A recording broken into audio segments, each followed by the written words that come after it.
आज हम करेंगे वेनेजुएला अमेरिका संघर्ष का विस्तृत विश्लेषण, ट्रंप का दावा, निकोलस माडुरो की पृष्ठभूमि और इस संघर्ष का वैश्विक स्तर पर राजनीतिक और आर्थिक प्रभाव। नमस्कार, मैं हूं स्मिता सिंह और आप देख रहे हैं इनक्रेडिबल भारत न्यूज लाइव का अंतरराष्ट्रीय संस्करण।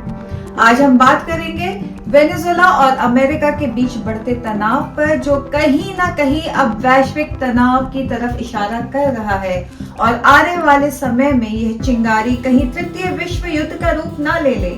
यह मुद्दा न केवल राजनीतिक है बल्कि आर्थिक और विश्व स्तर पर भी महत्वपूर्ण प्रभाव डाल रहा है। हम चर्चा करेंगे वेनेजुएला अमेरिका संघर्ष की नवीनतम स्थिति, डोनाल्ड ट्रंप द्वारा खुद को वेनेजुएला का कार्यकारी राष्ट्रपति घोषित करने का दावा, निकोलस माडुरो की पृष्ठभूमि और उन पर लगे क्रूरता के आरोप तथा इस सब का भारत और वैश्विक अर्थव्यवस्था पर प्रभाव। यह विश्लेषण 12 जनवरी 2026 की स्थिति पर आधारित है, जब ट्रंप का यह विवादास्पद दावा सामने आया। हम बात करेंगे वेनेजुएला अमेरिका संघर्ष की पृष्ठभूमि और उनसे जुड़े हुए नए विवादों का, जो आज के समय में वैश्विक स्तर पर काफी उथल-पुथल मचा रहा है। वेनेजुएला और अमेरिका के बीच संबंध दशकों से तनावपूर्ण रहे हैं। मुख्य कारण है तेल भंडार, मानवाधिकार उल्लंघन और राजनीतिक हस्तक्षेप। वेनेजुएला दुनिया में सबसे बड़े तेल भंडार वाला देश है, लेकिन निकोलस माडुरो के शासनकाल में आर्थिक संकट, हाइपर इन्फ्लेशन और बड़े पैमाने पर प्रवासन ने स्थिति को बदतर बना दिया है। हम बात करेंगे सिलसिलेवार तरीके से अमेरिका ने माडुरो सरकार पर प्रतिबंध लगाए, उन्हें मानवाधिकार उल्लंघन, चुनावों में धांधली और ट्रक ट्रैफिकिंग के आरोपों में दोषी ठहराया। ट्रंप के दूसरे कार्यकाल में यह तनाव चरम पर पहुंच गया और उसका परिणाम यह रहा कि 3 जनवरी 2026 को अमेरिकी स्पेशल फोर्सेस ने काराकास में एक रेड कर वेनेजुएला के राष्ट्रपति निकोलस माडुरो और उनकी पत्नी को गिरफ्तार कर लिया, जिसे अमेरिका ने नार्को टेररिज्म के खिलाफ कार्रवाई बताया। इससे पहले ट्रंप ने माडुरो सरकार को आतंकवादी संगठन घोषित किया और तेल निर्यात पर नाकाबंदी लगा दी। वेनेजुएला के उपराष्ट्रपति डेल्सी रोड्रिगेज ने अंतरिम नेतृत्व संभाला है और अमेरिकी हस्तक्षेप की निंदा की है। हाल में शांति की दिशा में कैदियों की रिहाई हुई है और अमेरिका वेनेजुएला के बीच राजनयिक संबंध बहाली की प्रारंभिक वार्ता की शुरुआत। हालांकि सीमा पर अस्थिरता बनी हुई है, जहां पैरामिलिट्री और गोरिल्ला समूह सक्रिय हैं। दूसरी तरफ यह संघर्ष रूस, चीन और ईरान जैसे देशों के साथ वेनेजुएला के अच्छे संबंधों की वजह से जटिल हो गया है, जो अमेरिकी साम्राज्यवाद यानी कैपिटलिज्म की आलोचना कर रहे हैं। कहीं ना कहीं ये डोनाल्ड ट्रंप की अमेरिका फर्स्ट नीति का हिस्सा लगता है, जहां ट्रंप तेल संसाधनों पर नियंत्रण चाहते हैं, लेकिन यह अंतर्राष्ट्रीय कानून का उल्लंघन माना जा सकता है, जिससे संयुक्त राष्ट्र और अन्य देशों में बहस छिड़ गई है। और इसी बीच डोनाल्ड ट्रंप ने कई सारे विवादास्पद बयान दिए हैं। उन्होंने बोला है कि वह अंतर्राष्ट्रीय कानून को नहीं मानते, इसकी वजह से अंतर्राष्ट्रीय स्तर पर एक नई बहस छिड़ गई है। यदि वार्ताएं सफल हुई तो वेनेजुएला में लोकतंत्र बहाली हो सकती है, लेकिन असफलता से हिंसा बढ़ सकती है। आगे बढ़ते हैं और हम बात करते हैं कि ट्रंप को खुद को वेनेजुएला का कार्यकारी राष्ट्रपति घोषित करना।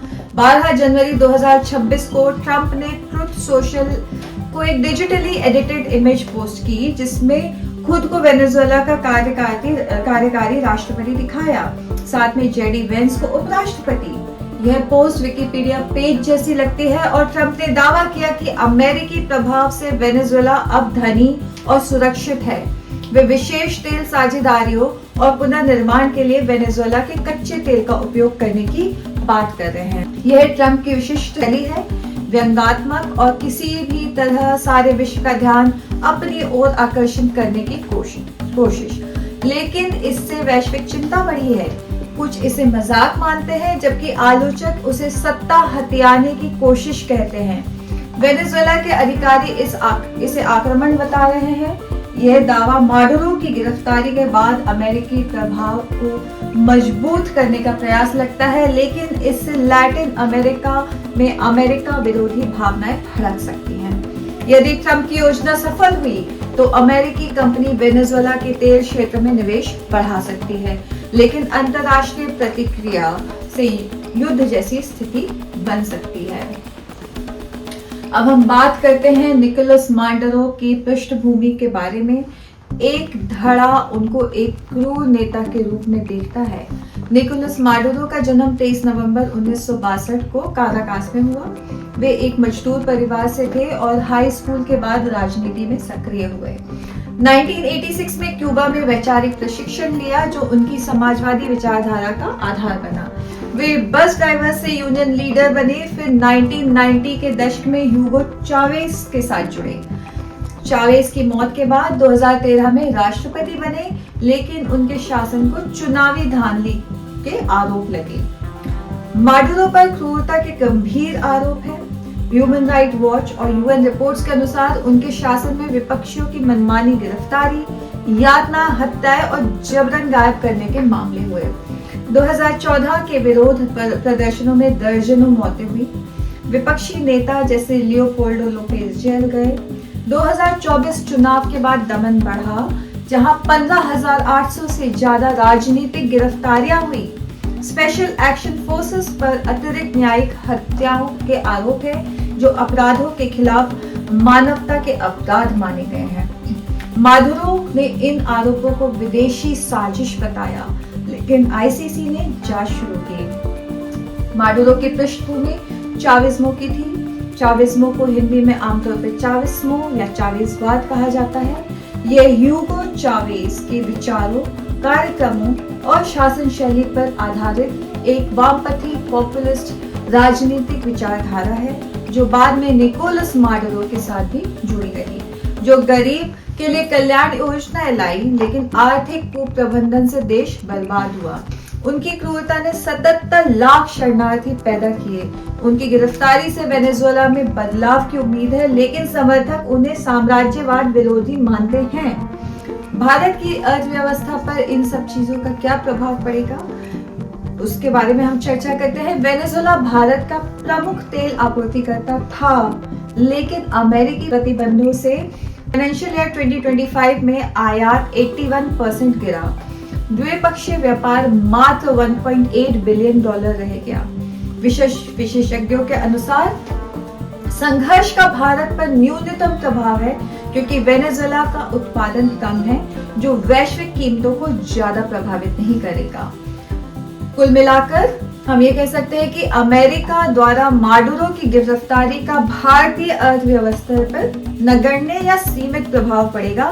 प्रत्यक्ष व्यापार और तेल आयात इतने कम हैं कि कोई बड़ा झटका नहीं लगेगा। तत्काल अनिश्चितता से तेल कीमतों में मामूली वृद्धि हो सकती है, लेकिन लंबी अवधि में बढ़ती आपूर्ति से लाभ हो सकता है। भारत को अपनी ऊर्जा विविधीकरण नीति जारी रखनी चाहिए, जैसे नवीनीकरण ऊर्जा पर फोकस करना चाहिए। यदि स्थिति और बिगड़ती है तो सरकार तेल रिजर्व का उपयोग कर सकती है। यह घटना भारत के लिए एक सबक है कि जियोपॉलिटिकल जोखिम से बचने के लिए घरेलू उत्पादन बढ़ाना जरूरी है। इन सब का विश्व अर्थव्यवस्था पर क्या प्रभाव पड़ेगा, उस पर एक नजर डालते हैं।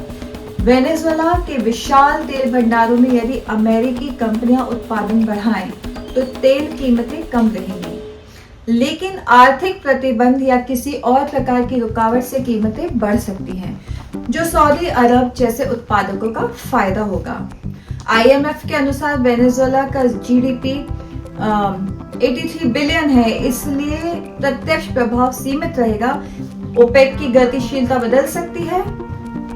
अगर इस पे नजर डालें तो ये कह सकते हैं कि यह संघर्ष वैश्विक ऊर्जा बाजार को अस्थिर कर सकता है। बॉन्ड्स, सोना और डॉलर में उतार चढ़ाव ला सकता है।